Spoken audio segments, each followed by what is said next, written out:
So I need to read it. At least I have fun with myself. Today is a Tuesday, which means it's a video day, and today I have a very big announcement for you. Actually, it's a promise, more like a promise.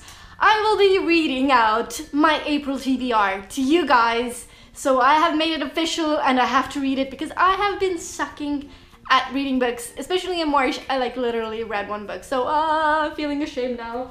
But I'm gonna make it up in April. I have loads of books that I've picked up, and since I have a policy that I cannot buy any more books until I've read the books I've already bought, I'm gonna have to make it quick because I'm a shopaholic when it comes to books. So here are my TBR books for April. First up is Moby-Dick by Herman Melville. Now, every time I go to the store, I have a list of the books I'm gonna buy because otherwise I would go crazy, and that is what happened here. You see, this is such a pretty book that I could not keep my hands off it. So I bought it, and now I have a challenge of reading this classic, this 700-page classic in April. And keeping in mind that English is not my first language, it's gonna be a challenge, definitely. Because I read segments of it, and every single sentence I was like, wait, what was that? What was that? Because there are so many words I do not know and so many build-ups of things I do not know. So it's gonna be super interesting. For you guys who do not know anything about Moby-Dick, you're apparently not from the States. It's basically a captain, a crazy captain, chasing a big whale. Second up is Everything by Nicola Yoon. Now this is her debut novel, and I picked it up because Amazon said I would love it, and Amazon knows best, doesn't it?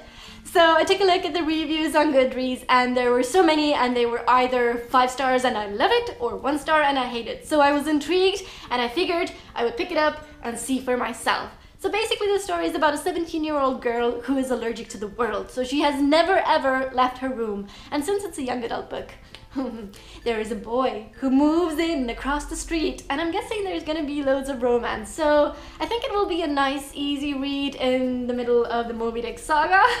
So I'm interested in seeing if this is any good. Third up is It's Kind of a Funny Story by Ned Vizzini. Now this is a New York Times bestseller, and that's how I came across it. And it's also a young adult book, but I have much greater expectations for this one.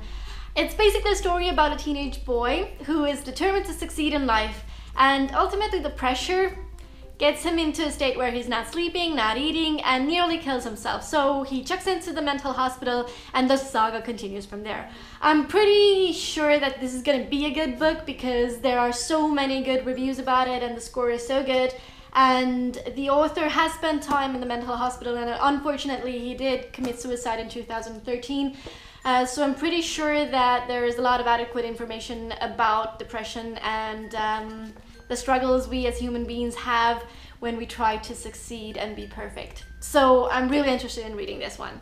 Now, I know I should be pacing myself. I mean, I have committed to reading a 700-page classic in the month of April, but there is really one more book I want to add to my April TBR.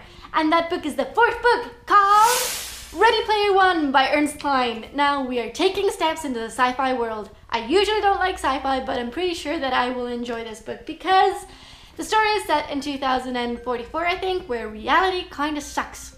Yep, plain old ugly reality.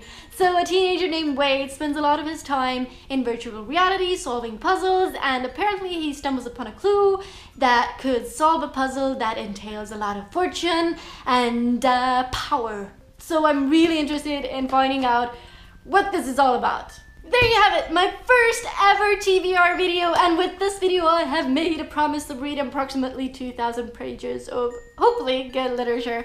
So I am super stoked. If you guys want to find out how my April goes, if you want me to do a wrap up, tell you a bit about the books I did read, hopefully I will read all of them, then just give a thumbs up to this video, and that's all for today.